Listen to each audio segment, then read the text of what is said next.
Hello, my dear students. How are you? I am Harsh Bihari Srivastava, law experts, Pariksha refresher, online law classes from Allahabad. Dear student, जैसा आप लोग को मालूम है कि UP civil जज की जो वैकेंसी आने वाली है, जिसको बहुत ही पॉपुलर नाम से जाना जाता है यूपी पीसीएसजे, उसमें आप लोगों के लिए जनरल स्टडीज़ के पेपर में माइनर एक्ट जोड़ा गया है। ये माइनर एक्ट का अभी तक न तो कोई प्रीवियस ईयर का पेपर है, कैसे पढ़ना है, क्या पढ़ना है, ये स्टूडेंटों के बीच में बहुत ही ज़्यादा समस्या बनी हुई है। इसी समस्या को दूर करने के लिए परीक्षा रिफ्रेशर यूट्यूब चैनल के द्वारा आप लोगों को एक एक एक्ट की पूरी जानकारी दी जाएगी, ताकि आप लोग को वो नए एक्ट को पढ़ने में पूरी मदद मिल सके। तो डियर स्टूडेंट, जिन लोगों ने अभी तक परीक्षा रिफ्रेशर यूट्यूब चैनल को सब्सक्राइब नहीं किया है, तो जल्दी से सब्सक्राइब कर लें, बेल आइकन को प्रेस कर लें। इससे फ़ायदा ये होगा कि उनको घर बैठे सारे वीडियोस मिलते रहेंगे और उनकी तैयारी होती रहे। तो परीक्षा रिफ्रेशर यूट्यूब चैनल का टेलीग्राम है, जो @परीक्षा रिफ्रेशर के नाम से है। यूट्यूब चैनल है परीक्षा रिफ्रेशर का, और व्हाट्सएप ग्रुप का लिंक इन डिस्क्रिप्शन में दिया गया है। आप लोग इससे जुड़कर परीक्षा रिफ्रेशर के सारे वीडियोस को देखिए। एक चीज़ ध्यान रखिए कि फ्री ऑफ कास्ट है, इसके कोई चार्जेस नहीं है, ये आप लोगों के लिए निःशुल्क रूप में दिया जाता है।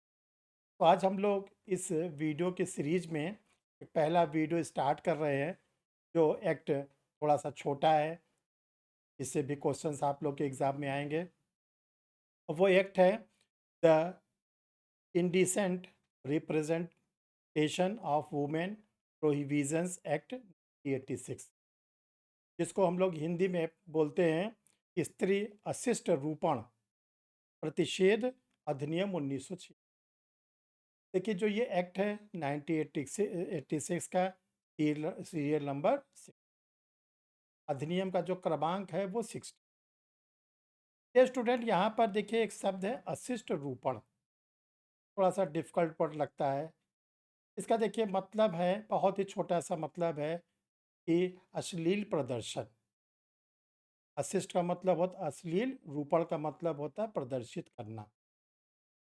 देखिए 1986 में हमारी सरकार को ये आवश्यकता महसूस हुई कि जो स्त्रियां होती हैं, इनका विज्ञापन के रूप में या लेखों प्रकाशनों के रूप में के चित्रों को गलत रूप में प्रस्तुत किया जाता है, और इससे समाज पर बहुत बुरा प्रभाव पड़ा। तो सरकार ने 1986 में जो निर्णय लिया, वो देखिए किन बातों को लेकर निर्णय लिया। तो ये कहा गया कि विज्ञापनों के माध्यम से, ये जो एडवर्टीजमेंट होते हैं के माध्यम से, या प्रकाशनों पब्लिकेशन के माध्यम, या लेखों, लेखों का मतलब होता है कि कोई राइटिंग, या रंग चित्रों पेंटिंग बनाकर, या आकृतियों फिगर्स बनाकर, या अन्य किसी रीत से और कोई मेथड से स्त्रियों के अशिष्ट रूपण का प्रतिषेध करने, यानी कि जो स्त्रियों का अश्लील प्रदर्शन किया जाता था विज्ञापनों में या लेखों में, तो रोकने के लिए भारतीय संसद ने क्या किया, 1986 में भारत गणराज्य के 37वें वर्ष में इस अधिनियम को पारित किया। और इस अधिनियम के द्वारा अब ऐसा करने पर क्या किया गया, इसको दंडनीय अपराध बना, यानी ये अब ये एक्ट जो है क्रिमिनल नेचर के सूट में कन्वर्ट हो। देखिए, जो ये अधिनियम है, इसमें केवल 10 धाराएं हैं, इसमें केवल 10 सेक्शन ही दिए गए हैं। और ये अधिनियम जब 1986 में बना था, जम्मू कश्मीर राज्य को छोड़कर संपूर्ण भारत में लागू होता। लेकिन जैसा आप लोग जानते हैं, 31 अक्टूबर 2019 से जो जम्मू कश्मीर राज्य पुनर्गठन अधिनियम पारित हुआ है संसद के द्वारा, अब जम्मू कश्मीर में हमारे सारे अधिनियम लागू होते हैं। तो अब ये जो अधिनियम है स्त्री अशिष्ट रूपण विशेष अधिनियम, ये होल्ड इंडिया, ये चीज़ आप लोग ध्यान रखिएगा, अब ये पूरे भारत में लागू कर दिया गया है। देखिए, जब ये अधिनियम बनाया गया था 1986 में, इसका जो डेट ऑफ इन्फोर्समेंट था, प्रवर्तन की तिथि, वो 2 अक्टूबर 1900। ध्यान रखिएगा, इसके प्रवर्तन की तिथि, लागू होने की तिथि थी 2 अक्टूबर 1987। देखिए, इस अधिनियम में कहा गया कि अगर कोई व्यक्ति ऐसा करता है विज्ञापनों में या लेखों में, तो जो इसका दंड बताया गया ये इस एक्ट के सेक्शन में इसके दंड को बताया गया है, वो सेक्शन नंबर 6। देखिए, अगर कहा गया कोई व्यक्ति पहली बार अगर किसी स्त्री के अश्लील चित्र का प्रकाशन करता है विज्ञापनों में, लेखों में, रंगचित्रों में, पेंटिंग में, किसी पर भी, उसको अगर पहली बार वो अपराध करता है, ऐसा अपराध, तो उसे 2 वर्ष तक का कारावास, ये कारावास सादा या कठोर ये न्यायालय तय करेगा। 2 वर्ष तक कारावास और अथवा नहीं और 2,000 रुपए तक का जुर्माना उस। ठीक है, अगर किसी व्यक्ति ने इस अपराध की पुनरावृत्ति करी, फिर से अपराध किया, सेकेंड टाइम अपराध किया, थर्ड टाइम अपराध किया, तब ये कहा गया है जो कारावास होगा वो कम से कम 6 महीने का होगा, कम से कम 6 महीने का। और इसको जो अधिकतम बढ़ा दिया गया 5 वर्ष, 5 वर्ष।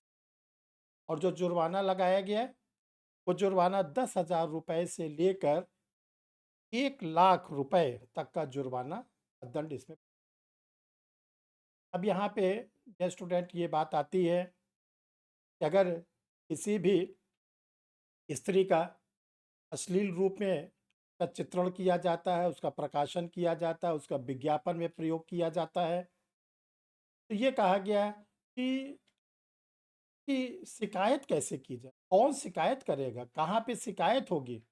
देखिए, इसके लिए कहा गया है कि अगर कभी ऐसी अपराध होते हैं, इसकी शिकायत पीड़िता, जो महिला है पीड़िता यानी स्त्री, वो स्वयं कर सकती है, उसके परिवार का कोई व्यक्ति कर सकता है, उसका कोई रिश्तेदार कर सकता है, या फिर सरकार द्वारा मान्यता प्राप्त कोई एनजीओ, जो गैर सरकारी संगठन होते हैं, वो भी कर सकते हैं। और इसके साथ साथ ये कहा गया कि शिकायत की कहाँ जाए।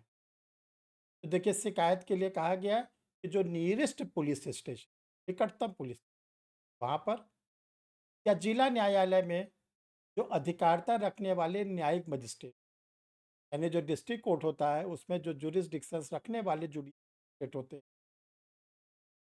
इसके साथ साथ कहा गया कि जो उप निदेशक यानी डिप्टी डायरेक्टर महिला एवं बाल विकास होते हैं, उनके सामने भी शिकायत की जाए।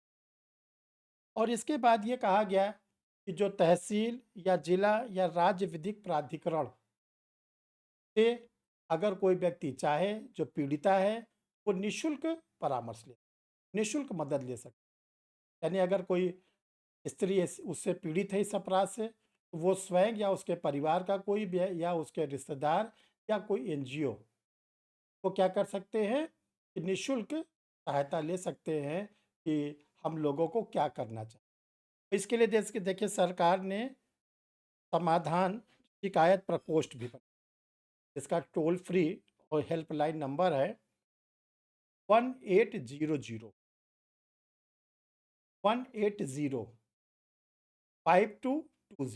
देखिए, हम फिर से नंबर बोल दे रहे हैं, 1800, फिर है 180, फिर है 5220। यहाँ पर free of cost toll free number है, पे पीड़ित व्यक्ति, जो महिला है या उसके परिवार के माता पिता या कोई रिश्तेदार शिकायत भी कर, तो वो फिर पंजीकृत हो जाएगा और जो अभियुक्त व्यक्ति है उसको दंडित किया। ये डियर स्टूडेंट इस एक्ट का छोटा सा सारांश था। और इस पे परीक्षा रिफ्रेशर ऑनलाइन लॉ क्लासेस के द्वारा पूरा बैचेज स्टार्ट किया जा रहा है, और आप लोग को वहाँ पर भी क्लास में पूरा समझने का मौका मिलेगा। ये बैच आप लोग का जो स्टार्ट हो रहा है दिसंबर में स्टार्ट हो जाएगा, फर्स्ट वीक में।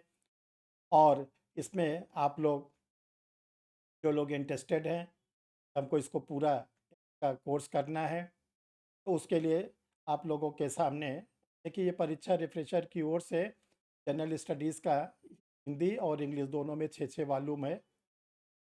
इसका हिंदी वॉल्यूम है। उसके बाद यूपी सिविल जज के लिए आप लोग के लिए पास मैटर है, आईपीसी, सीआरपीसी, एविडेंस, प्री और मेंस के लिए पूरे मैटर आप लोग के लिए रेडी है, इंटरव्यू के लिए भी आप लोग की बुक रेडी है।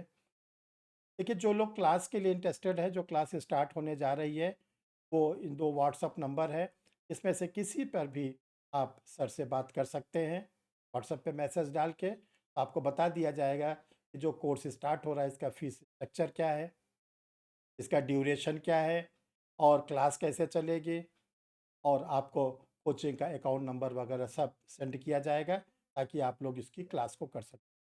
इसी क्रम में अभी आप लोग को आगे के भी जो एक्ट है, वो यूट्यूब चैनल पर मिलते हैं। आप लोग को डियर स्टूडेंट केवल इतना करना है कि परीक्षा रिफ्रेशर यूट्यूब चैनल को जल्दी से जल्दी सब्सक्राइब कर लेना है, बेल आइकन को प्रेस कर लेना है, वीडियो को लाइक और शेयर करना है, तो आपको घर बैठे सारी सुविधाएं मिलती रहेंगी free. Thank you my dear student.